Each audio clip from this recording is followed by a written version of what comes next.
Hello class, the subject for my future project is about ISIS in Pakistan. Coming to you from Lehigh, Utah, this is Joel Olivares. We are here today talking about the effects of ISIS in Pakistan. Now you may be asking yourself, why should I care about ISIS in Pakistan? It doesn't pertain to me. I don't live in Pakistan. This may be true, but if Pakistan becomes over-influenced by ISIS, it could be detrimental to the US. The Islamic State of Iraq Iraq and Syria. ISIS is a terrorist organization that has controlled large areas of territory in western Iraq and eastern Syria. Its main goal is to control areas. There are two other groups of terrorists other than ISIS that we need to discuss to fully understand this organization.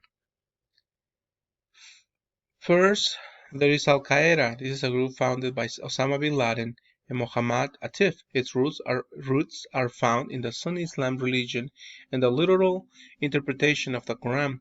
They are against anyone they feel is opposed to Islam. Next, we have the Taliban. The Taliban branches from the Pashtun way of life in Afghanistan. They were meant to create peace, but later became a way of life with strict rules for the community to live by. This terrorist organization is mainly used to further political goals. These groups can declare an Islamic state if desired. This means they will take on a new form of government based on the Islamic law. These principles include using the Quran to lead their lives along with a chosen leader of the government. Many countries have also chosen to live by these principles.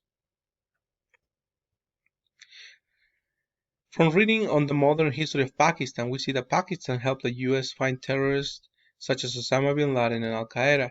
Without their help, the US may never have found them, and there most likely would have been more terrorist attacks like 9/11.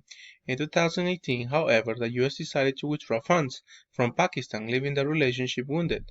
If ISIS takes control of Pakistan, they may plot against the US because of their anger from the funds being pulled. The US also has an obligation to help other countries because if ISIS is now controlled, it could very likely make its way into the US and do more damage. ISIS in Pakistan. The major concern for Pakistan right now is the influence ISIS is having on its people through the internet. They are recruiting people, especially young adults, by luring them in and inspire them to join ISIS.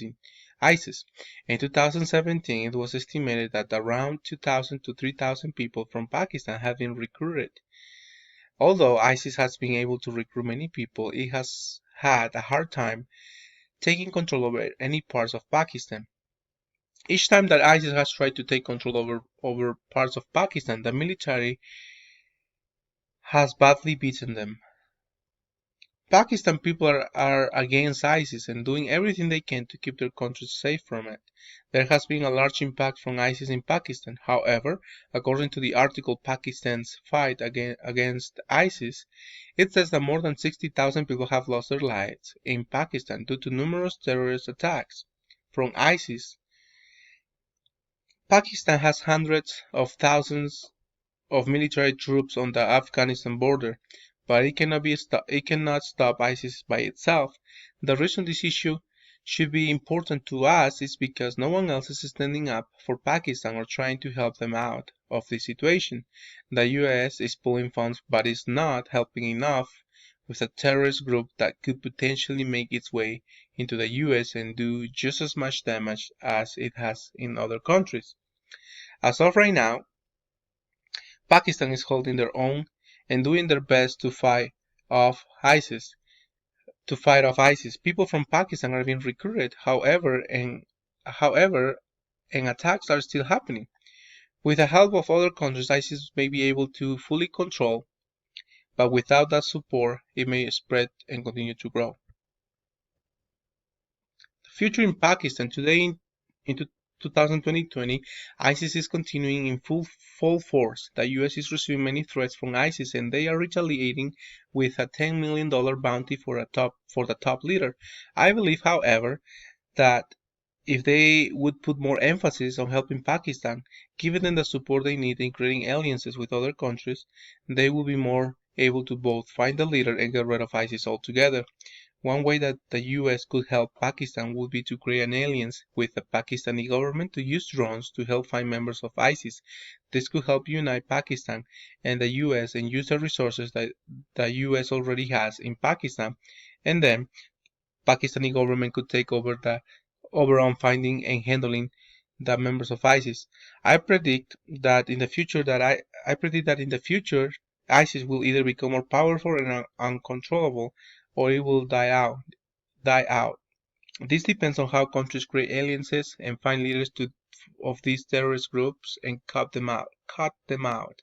If nothing is changed, however, I believe that ISIS will become stronger and will use many large terrorist attacks all over the world. This has been my presentation about ISIS. This is the bibliography and the resources. Thank you very much.